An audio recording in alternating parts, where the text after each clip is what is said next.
All right. So, on the term of politics, we just did the Uncle R, Brother D theory. We did the website, all inclusive website. I want to talk about why I believe good men fail or are able to be shot, right? So, like Martin Luther King, Gandhi, even Malcolm X in his later years, uh, they did amazing work, but they were all assassinated. And my theory on how they're able to get killed is through sin, basically. That we talked about everyone has got good qualities and bad qualities. Well, anytime you face wickedness, it's going to sniff out your sins. And both Gandhi and Martin Luther King specifically were adulterers, right? And I don't think if people are in open relationships or whatever they want to do, I've talked about how much I love monogamy, but if they want to be in an open relationship, that's fine. Like that's their thing, and it's agreed upon the rest. Even Bob Marley, somebody whose music I changed my life, like I woke from, uh, did some horrible things. He used to, if you read his wife's biography, she would talk about how he would sleep with other women in their marital bed, and then she'd be outside crying out the side of the door, and he would scream at her to bring like water to them and whatever. And Rosses have some interesting ideas about procreation. Everybody knows Bob has like 10 kids, I think, that are legitimate kids, and a few are that are arguably illegitimate. So, and only four are from his wife. So there's like, yeah, quite a few there. 7 women that he acknowledges. And so I believe that's how these men, it's like the chink in their armor, right? They have great ideas and they're powerful men. And so as we continue on, there's going to be some hard things we're going to face. I've always wondered if I'm going to get shot, and maybe I'm being a little over dramatic, but I've part of why I don't sin in those kinds of ways or try to do anything really wrong is that I believe that's our armor. Honor is the armor. I don't know, like Christian armor of God stuff. I think it's just honor. I think if you're honorable, that's like the bubble that surrounds us and protects us. Love is like the sword, kind of, but the armor is honor. And so this I want to tie into Trump. And I know a lot of people, this is very polarizing. And I didn't vote for either one of them. I was actually out of the country. And so I didn't vote for either of them. And honestly, I think Trump was better than Biden, just because Biden's old as hell. And I think Trump honestly loves America. I think he has that going for him. And people want to talk a lot of smack, but, as I traveled around, it seems like I met people from other places in the world. They were all very curious about the election, and they would always ask me, especially here in Israel, like, what's up with the election? Who do you think is going to win? What do you think of Trump? And I think it's refreshing for a lot of people globally just to see somebody who's so adamant about making the country strong again and like cares about the country and cares about the people. I think a lot of politicians, they feel it's empty words at best, the populace of most countries. And Trump, he wasn't going in to get rich, obviously. He was already wealthy, already a billionaire, regardless of how many billions or this or whatever. He's a wealthy dude. He's not like these guys who go in that are worth a few $100,000 and come out multimillionaires. He's already a wealthy, established person. But he also, being a part of those circles, they know his sins. And I don't think they're all that great. He is an adulterer too, admittedly. Already, there's the hush money and all this, but, and many powerful men, there's a comedian that makes a joke of, it's like, it's hard to be on the road every night. Multiple girls throw themselves at you. When you're rich like that too, I'm sure the same. And it would be like, every night you go out, people throw pairs of shoes at you for years and years, And eventually, aren't you gonna keep one pair of the shoes? And that's how it is for men. Women throw themselves for years and years at them, and then finally one bad night they buckle and whatever. So I'm not condoning it. I'm just saying I understand it happens. But Trump, they all know his sins. So he's not a drinker. He's not a. Women seem to be kind of his thing, but they can get at him because they know him. They know what he's into or whatever. And I've never, all this child trafficking thing that he was so against. He had R. Kelly living in Trump Tower, so he's a known like pedophile, and they must have seen those little girls going up to his room, like young as what, 13, 15. I mean, they weren't like little kids, but it's pedophilia. I mean, they were kids, and so he must have known. He never put a stop to that.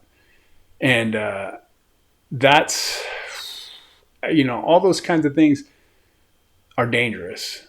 And he wasn't able to stop the jabs. I feel like they didn't really go after him until he talked about pulling all the troops out. So some of his policies I absolutely agree with. Like, we shouldn't be in foreign wars, and conspiracy people would say the reason we pulled out of Afghanistan, we were there for the opium poppies to make opioids. It's CIA, like black budget. It's how they make their money, selling drugs on the street. But now we can make fentanyl.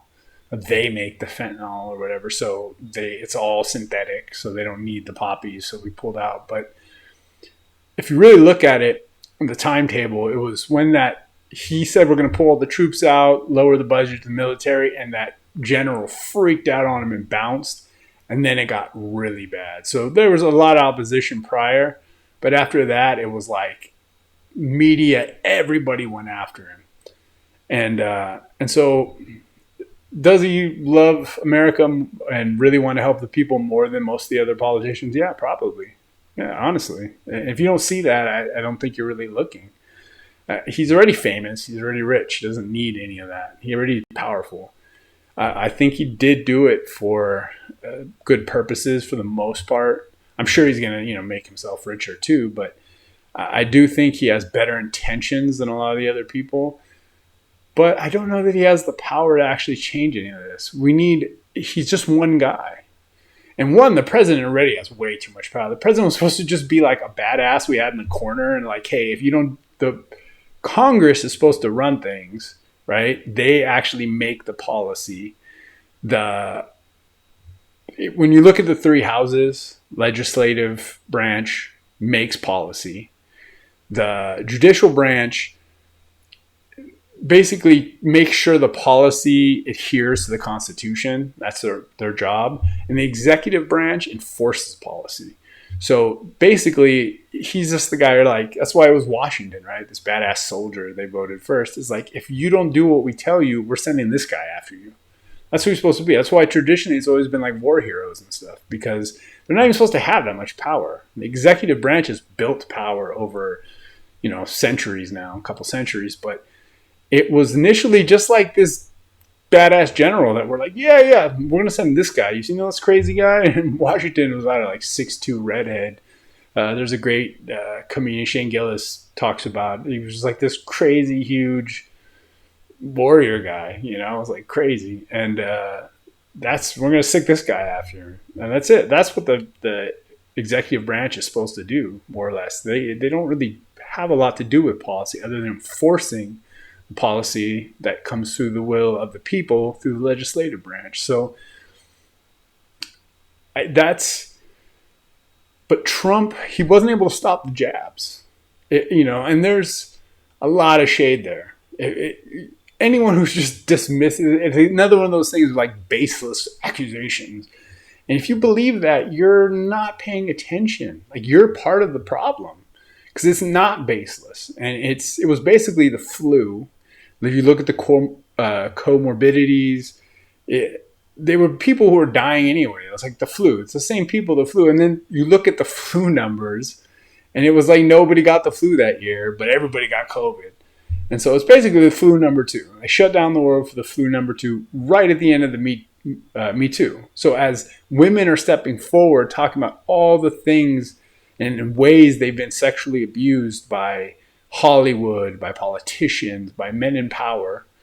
And they immediately got shut down. Like the cycle got shut down with this COVID. So there's a lot of hinky things there. You can't say any of it's baseless. And you talk about Pfizer, one of the most corrupt companies. They have, I think, the largest fine of any company, any corporation in American history, if I'm not mistaken.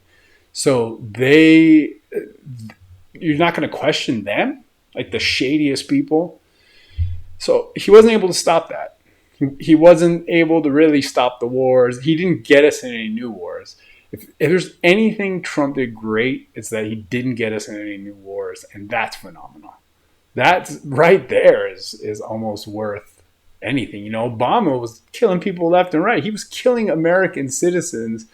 It's funny, everyone's all like pro-jihadi now and think Obama's so great, and he was killing American citizens without a trial that went to like jihadi groups.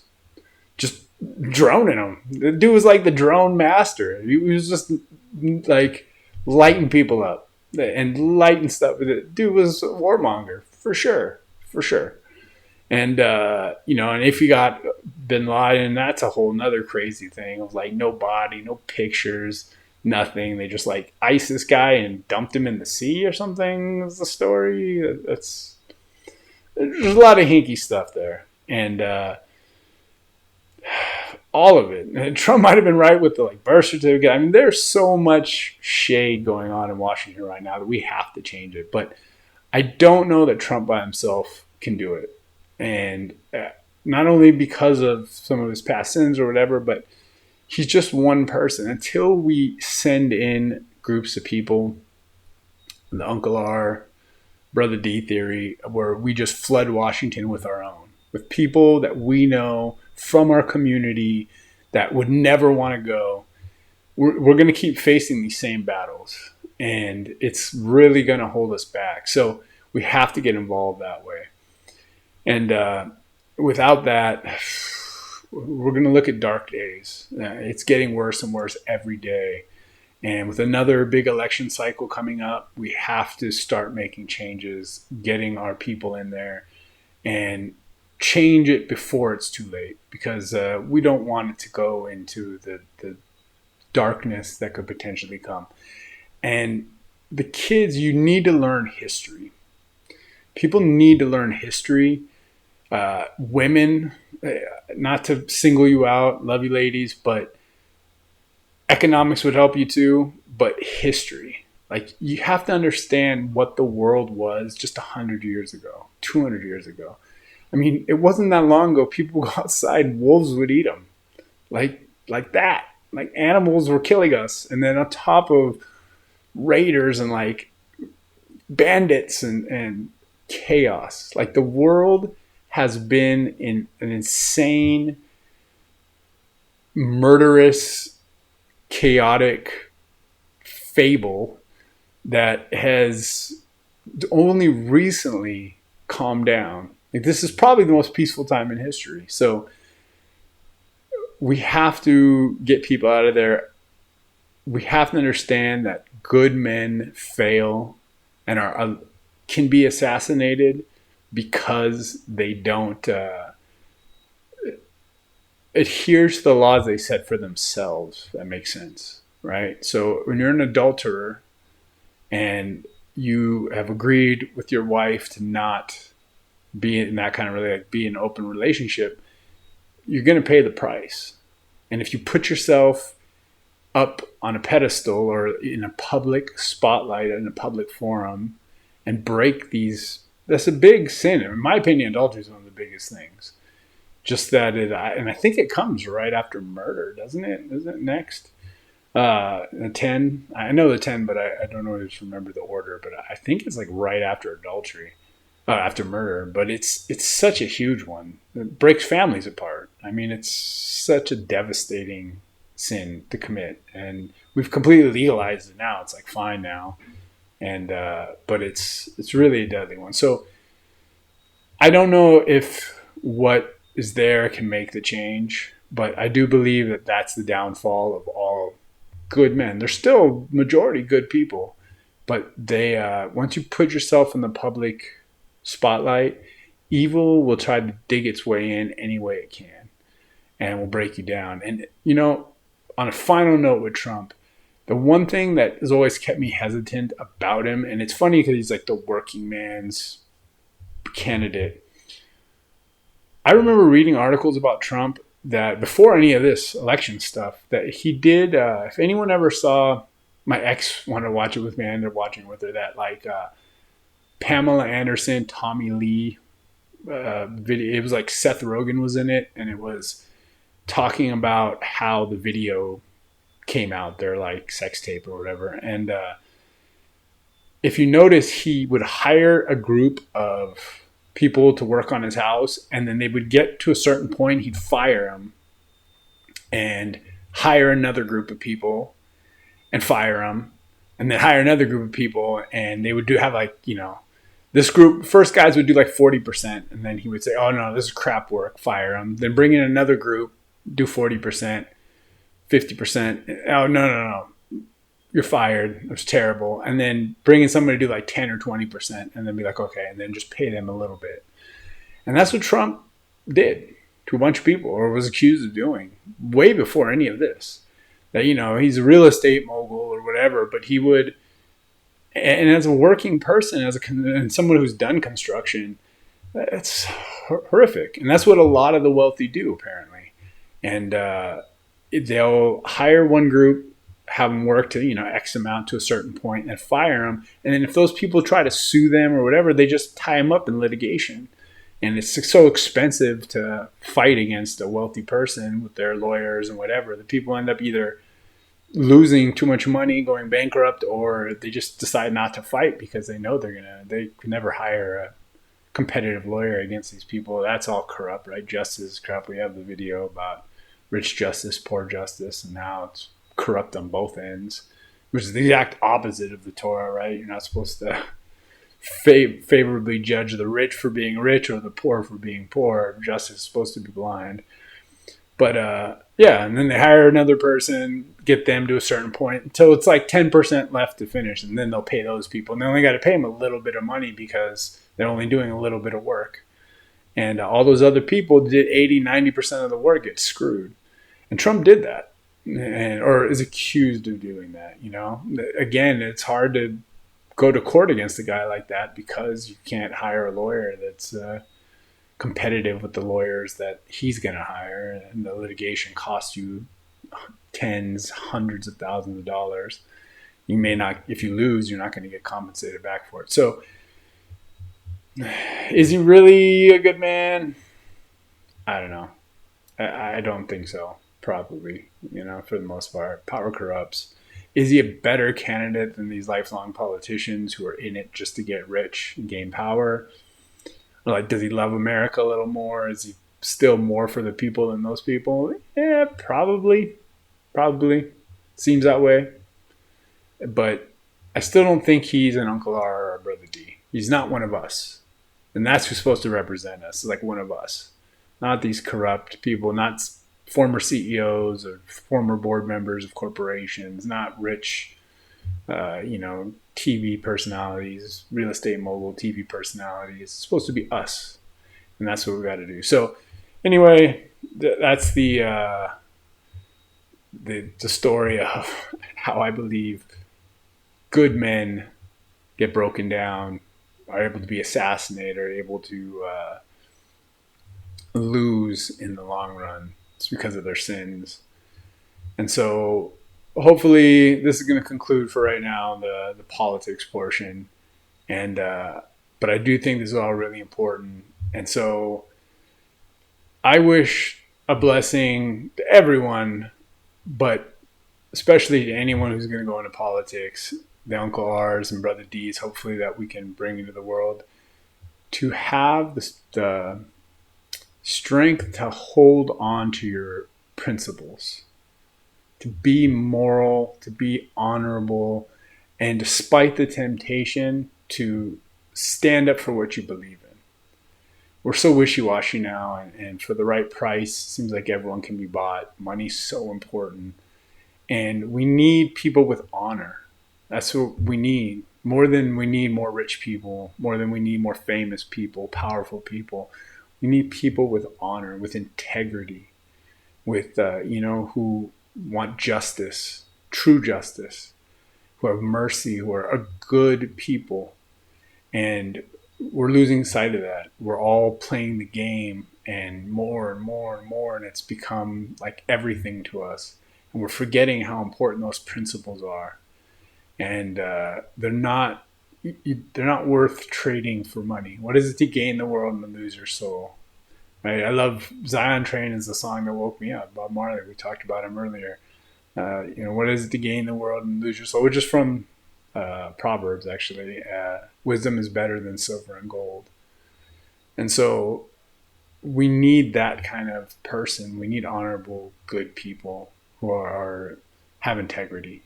And so hopefully you have the strength, the blessing of standing and sticking to your principles in regardless of the temptations, regardless of what's thrown at you through all these hard times. Not just those who are going to go into politics, but everybody. And I wish this for all of you. Let's do this, people. Save the humans. Trying to be a better man. Oh yeah. Trying to do the best I can. Oh yeah. And I'm gonna do right thing. Do right thing. No matter what they want to say.